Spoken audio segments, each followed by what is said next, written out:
2024년 1월 5일 이정훈입니다. 오늘 북한이 연평도 그다음에 백령도 앞바다에서 포를 쐈습니다. 해안포 200여 발을 발사했습니다. 합참 공보실에서 긴급 기자회견을 열어갖고 오늘 오전 9시부터 11시까지 백령도 북방 장산곶하고 백령도는 거의 마주 보신다면 돼요. 제일 가까운 곳이죠. 그쪽과 양쪽 바다가 한 13km밖에 안 떨어져 있습니다. 장산곶에서 포를 쐈다. 그 다음에 연평도하고 등산곶 일대에서 쐈다. 등산곶은 연평도 바로 북쪽이라고 보시면 돼요.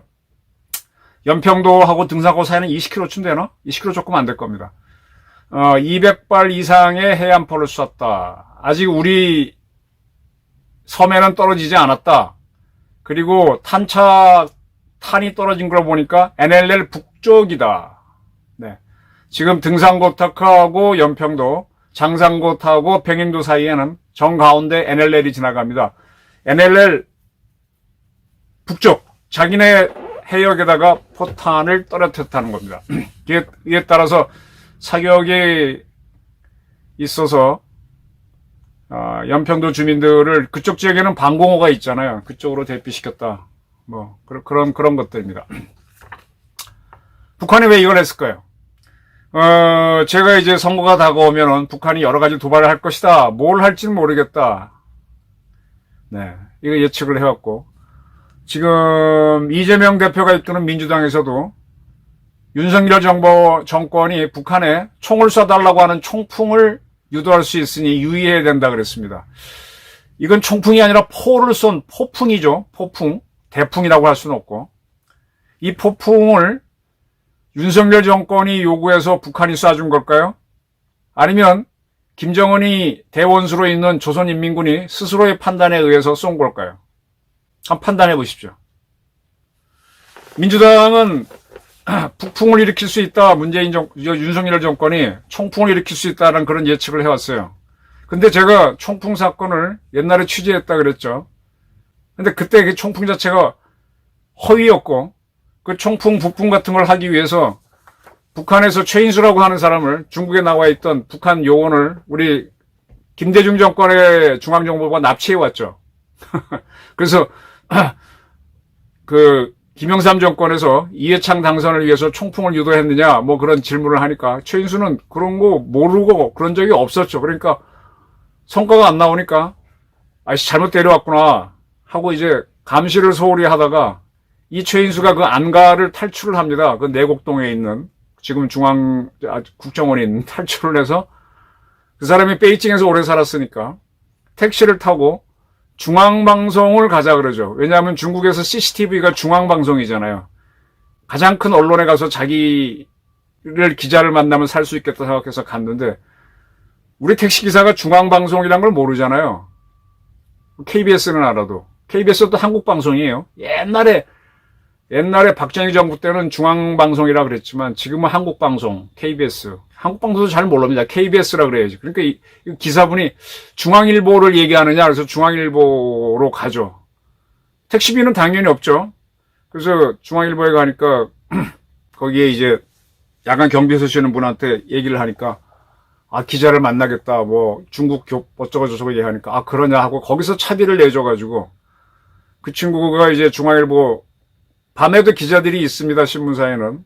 근데 이제 밤 한 2시, 1시쯤 되게 되면은 그때만 해도 이제 저녁 6시쯤에 전날 나오는 게 5판을 짜고 9시쯤에 이제 그 다음 지방으로 가는 지방판을 또 짜고 10판쯤 되나? 그 다음에 12시쯤에서 1시쯤 끝나는 게 이제 서울판입니다. 서울판 끝나면은, 자죠, 그냥 의자 깔고 잡니다. 갑자기 이제 뭐가 터지면 일어나서 호외 만드는 그런 준비만 하고 잡니다. 그래서 이제 그 시간 이후에 왔기 때문에 그 숙직실 어디서 재우죠. 그리고 이제 아침 9시가 돼서 중앙일보의 유명한 북한 전문 기자가 와서 만납니다. 만나서 이 친구가 이제 워낙 가짜가 많으니까 이리저리 떠봅니다. 그래서 북한에 무슨 뭐 기후를 얘기하고 이름 얘기하니까 쭉 알아서 진짜구나 해갖고 그때 중앙정보부에 그때 뭐라 그랬나? 안기부라 그랬나? 김대중 때인데 국정원으로 바뀐다 하니까. 그래서 잊어먹은 사람 있어? 그랬더니 그쪽에서 난리가 나잖아요. 그래서 아이고 이거 어딨냐 그래갖고 이 친구를 데려갑니다. 데려가서 중앙일보도 보도를 안 했죠. 이 사건에 아까 말하는 그 기자는 보도를 안 했습니다. 근데 제가 이렇게 얘기하는 건 그 친구랑 취재를 했기 때문에 얘기를 하는 거예요. 그 친구는 보도를 안 했습니다. 안 하는 건 그의 판단이고 지금도 그 친구는 가만히 있습니다. 그리고 최인수를 데려갔다가 중국으로 도로 집어넣어요, 몰래. 근데 그 이후에 최인수가 사라졌습니다. 아마 살해된 걸로 보이는데 이 총풍 사건을 있는가 알아보려고 김대중 정권 때 했던 게 하다가 애매한 북한 사람 하나 없애버린 게 김대중 정권 때의 국정원입니다. 총풍 사건이란 건 새빨간 거짓말입니다. 그런데 이번에 뭐 이재명을 떠받드는 386들이 총풍을 윤석열 정권에서 요구할 수 있다 그래. 그런 걸 보면서 참 웃기는구나. 저렇게 모르는구나. 그게 이제 다 김대중 정부 초기에 현대 정주영 회장이 소떼 이끌고 북한에 가잖아요. 굉장히 큰 역사적 사건을 만들고 했는데 그걸 만들어준 사람이 있습니다. 제가 그분을 만났었고 그분 동생도 오랫동안 만났었고 또 그러다 보니까 이제 그 사람들이 김영삼 정권 때의 대통령 비서관 했던 사람도 만난 건 맞아요. 그들끼리 뭐라고 얘기한 거. 저도요. 이 친구들하고 술 먹고 떠들 때는 온갖 혁명 이론 다 나옵니다. 근데 그 실행을 하나요? 그걸 모이라 그러면 쿠데타 모이는 수도 없이 했지. 다 쓸데없는 이야기죠. 그렇게 몰았던 겁니다. 이제 북한이 이제 해안포를 쐈는데 NLL 북쪽으로 떨어뜨렸습니다. 이거 가지고 이재명 씨가 지금 피습당한 민주당에서 총풍이다 그러면 정말 웃기게 되는 거죠. 지난 12월 31일 북한은 노동당 전원회의를 열었습니다. 그래서 민주를 표방하던 보수의 탈을 썼던 다를 바 없다. 문재인 민주당 세력과의 손절을 하는 것처럼 보였지만은 이건 쇼죠. 그렇게 해놔야죠. 그리고 사실은 민주당 정권 이재명이가 집권하더라도요. 미국이 꽉 쥐고 북한하고 함부로 내통하지 못하게 만듭니다. 지금 조만간 대만 총선이 다가오는데 지금 민진당 후보하고 국민당 후보하고 제3 무소속 후보가 거의 비슷합니다. 민진당이 재집권한다는 보장이 없어요. 그래서 국민당은 친중국이고 뭐 보수당 무소속은 중간인 것 같은데 그들이 당선돼도 대만이 중국에 쉽게 동화되지 못합니다. 국제정치는 냉엄합니다. 미국이 2차 대전을 이기면서 한국과 일본을 자기 세력에 넣고 대만을 넣었잖아요. 이거 절대로 안 놔줍니다. 그걸 문재인도 알기 때문에 미국의 틀 안에서 북한과의 내통을 시도하는 거죠. 그러니까 북한도 끼껏 문재인하고 내통해봐야 한국을 어떻게 할 수 없다는 걸 아니까 빼먹기만 하는 거예요. 빼먹기만. 그리고 미국하고 다이다이 붙어갖고 한 판에 치려고 문재인 판문점에서 만나주고 판문가 오라 그러고 또 평양으로 오라 그러고 그래 문재인하고 잘해야만 미국하고 대화할 기회가 열리는 건데 트럼프가 두 번째 만날 때 하노이에서 노딜을 하면서 쫓아버렸잖아요. 한 번 더 판문점에서 만났더니 또 노딜을 하고 나니까 그때서야 이제 안 되는구나 하고 김정은이가 문재인을 특등 머저리 삶은 소대가리 거기다 욕을 하는 거죠. 그러니까 이걸 알기 때문에 민주를 표방하던 보수의 탈을 쓰던 조금도 다를 바 없다. 이건 그들의 판단입니다. 그렇게 해놓더라도 대한민국에서도 친북을 할 수 있는 정권이 나오는 게 훨씬 유리하니까 이렇게 말을 해놓고 나서는 기만전술을 핍니다. 그게 뭐냐? 한번 우리를 때리는 겁니다. 때리면은 여기서 이 친북 세력들이 북한을 자극하면 안 된다. 오로지 평화다. 지금요 대만에서는 얼마나 웃기는가 하면은 대만이 이 나라가 하도 꼴이 이상해지니까 젊은 남자들이 군대 가는 기간을 의무병을 4개월로 했어. 4개월. 4개월이면 한 학기밖에 안 되잖아요. 그렇게 줄여놨습니다. 그러니까 대만이 상무정신이 죽은 거죠. 민진당 정권이 지금 1년으로 다시 환원을 했나? 1년도 사실 너무 짧죠. 그때 김정남이가 암살된 말레이시아 같은 경우는 군대 갈 나이가 된 젊은이들이 제비뽑기를 해서 뽑히면은 3개월인가 4개월 갔다 와요. 뽑힌 사람만. 안 갔다 온 친구들은 대신에 뭔가를 좀 의무적으로 뭘 내고 갔다 온 친구들은 그게 보이스카우트 할 때는 그게 군대입니까? 대만이 그 꼴이 돼 있습니다. 지금 다시 그거를 1년으로 환원하자 그러니까 뭐 반발이 있고 그러는데 지금 핀란드 같은 나라들은 다시 의무병으로 가고 있고요. 안보가 흔들리니까. 지금 우리는 지금 18개월로 지금 복무기간을 줄이고 있고 돈은 잔뜩 주고 있어서 자꾸 전투력이 떨어집니다. 이런 것들이 참 대만 선거에서 문제인데 대만 어쨌든 지금 우리가 지금 안보가 많이 흔들리고 있기 때문에 북한이 때리면요. 지금 대만에서도 학생들이 그런 얘기해요. 야, 군대 끌려가게 되면 전쟁하는 거 아니냐? 반대한다.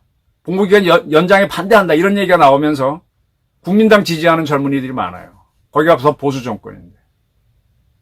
그래서 중국에서 겁을 주면 줄수록 군 복무기간 느리는 민진당에 반대하는 여론이 높아갑니다. 똑같이 대한민국에서도 북한이 위협을 가하면은 평화만을 떠드는 그 386 친북 세력들이 나와가지고 윤석열 안 된다 이렇게 떠들게 되는 거예요. 이게 3쿠션 방법으로 이재명 민주당을 도와주는 방법입니다. 똑같은 게 2010년 천안함 사건 났을 때 MB 정부가 뭐 제대로 대응도 못했죠. 제가 그때 천안함 정치학 책을 쓰면서 이명박식 보수는 왜 실패했느냐. 대응도 못했지만은 뭐 좀 하려고 그러면은 민주당 세력에서 전쟁하자는 겁니까? 하면서 다 뜯어말리는데 거기에 다수 국민들이 넘어갔어요. 그래서 그때 6월달 지방선거에서 하도 당명이 바뀌어서 헷갈리는데 이명박 당이 참패를 합니다. 그러면서 보복을 못하고 또 그 다음에 11월에 연평도 포격전 나갔을 때 또 못하고 그러면서 이명박 정부가 무너지는 거예요. 촛불로 무너지는 게 아니라 두 개의 안보 사건으로 무너지는 겁니다. 자, 그와 똑같은 거를 지금 북한이 획책한다고 저는 보는 겁니다. 한번 떠보는 겁니다. 이제 그때와 달리 윤 정부가 한미일 관계를 복원하고 많이 준비를 했고 지금 미국은 한반도에 RC-135인가 이 하늘에 떠서 통신감청을 하는 비행기를 보냈습니다. 최근에 보냈습니다. 북한이 뭔가 할 걸 알고 예상을 쭉 보고 있는 거죠. 미국의 NSA 같은 통신감청 전문 기관들이 북한을 쭉 보고 그 다음에 그 위성으로 보고 쭉 보면서 북한이 뭔가 하는구나 했기 때문에 이걸 강화를 하고 있는 걸 북한도 알잖아요. 제가 RC-135 왔다 그럴 땐 북한도 아는 거잖아요. 그러니까 세게 못하고 툭툭 던져보는 겁니다. NLL 북방으로 쏘면서 우리가 왔잖아.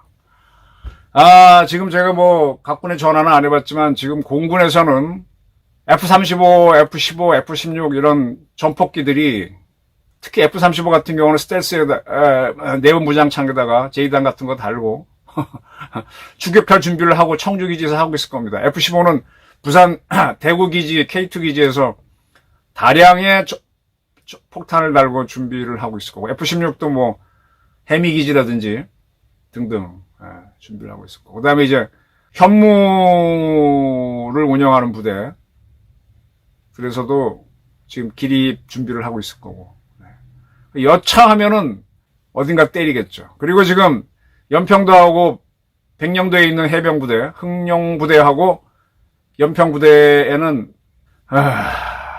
옛날에는 MLRS가 없었는데 지금은 한국형 MLRS인 천무 내지는 구령이 들어가 있고 K9 자주포가 들어가 있죠. 그래서 옛날에는 이 두 부대가 여단급 부대, 대대급 부대라는 이유로 대대급 부대는 105mm 포를 주니까 105mm 포로는 아까 연평부대 같은 경우는 바다를 넘어가지를 못해요.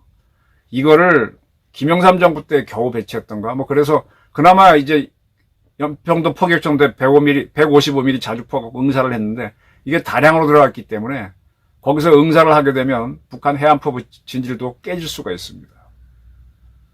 그리고 우리 해군의 을지문덕함이 이 함대의 사령함이죠. 그리고 천안함 다시 재취역한 그런 전투함들이 75mm 포하고 그 다음에 뭐 해공 같은 유도무기를 탑재하고 있으니까 거기서서 사격을 하기 시작하면 북한이 어느 지역에 깨질 수가 있습니다. 물론 북한은 이렇게 서해에서 위협을 가하고 잠수함으로 동해를 침투한다든지 또는 핵실험을 한다든지 다양한 도발을 하겠죠. 저뿐만이 아니라 이 북한을 민주당을 도와주기 위해서 북한이 아닌 척하면서 기만 전술로 도발을 할 것이다라는 분석은 뭐 많이 나왔습니다. 뭐 그러지 않아도 윤석열 퇴진운동 벌이고 있고 윤석열을 용산 총독부에서 끌어내려야 된다라는 구국전선 주장도 있었고, 윤석열 퇴진이 답이다. 김건희 특검 수용하라. 뭐 이런 압박들을 북한이 떠들고 있거든요. 네. 어떻게 해야 될까요?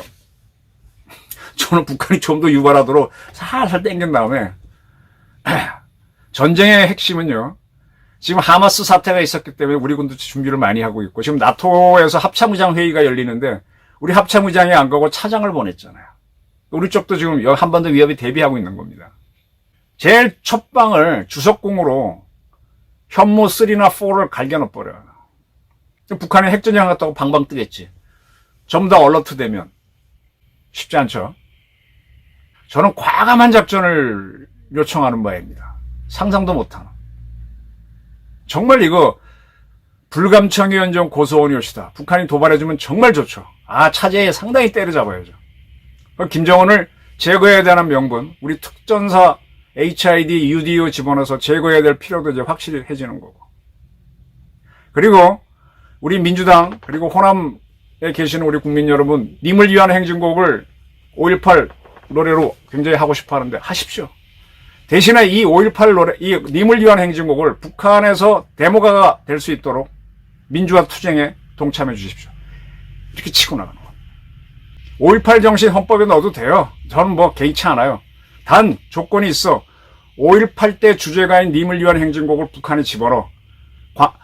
홍콩에서 우산 시위가 일어날 때 홍콩 시위대가 님을 위한 행진곡 불렀는데 홍콩이 아니야. 평양과 신의주에서 울려 퍼지게 하라고.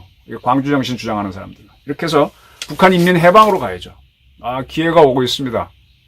총선 같은 거는 뭐 그렇게 중요한 것도 아니에요. 오히려 북한을 잡는 게 훨씬 중요한 거죠.